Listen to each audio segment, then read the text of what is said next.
Good afternoon. I'm Gina Russell. I'm going to do the update for today, which is November 10th, 2020.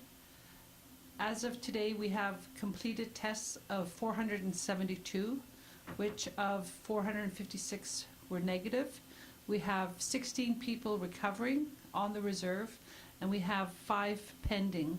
So those numbers will be coming in the next couple of days. We have 0 active on the reserve, and just to make note that we are on day 2 of day 28. So if we complete the 28 days with no positive cases, we're doing well. In saying that, we have a lot of our neighbors are have the virus on their nation, so we want to send out our thoughts and prayers to those communities and wish them a speedy recovery. Even though that we have 0 cases, it does not mean that we are out of danger as of yet. Like I said, we need 28 days of free days before we can say we are COVID-free. We need to stay at home. We have to be cognizant of the fact of the amount of people that we live with. We have to make a plan of where people are going to stay in our homes if they do test positive. We have the health center that requires each and every one of us, if we become in contact with anybody who is tested positive, to go to the health center, call them, make an appointment, and go get tested. That's how we're going to keep the COVID-19 away from our nation. We have people also who are not telling the whole truth of where they've been. I know it's hard to do, but that's part of the tracing that has to take place. That's all for our benefit in the long run. We have elders that we live with.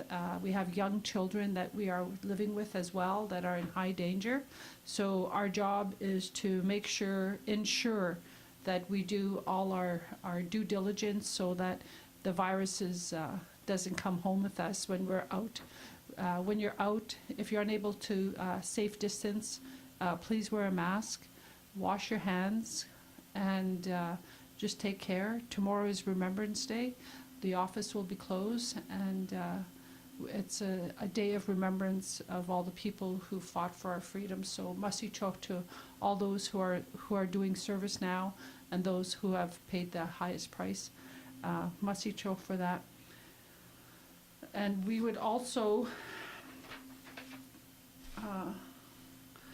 want to express our thoughts to the families who've recovered in our nation. It's always scary when a loved one gets sick or a family member, so we'll keep everybody in our hearts and in our minds and be kind to one another. And by doing that, we will be able to get through this as well. The health center also offers the flu vaccine, so if you haven't gotten your flu vaccine, now is the time to get it. It's just one less thing that you may have to not worry about. So with that, I would like to wish you all a wonderful day, and thank you to our EOC team, our different departments on the nation, and our essential services who are out there daily to ensure that you get your services sent to you. So with that, masicho.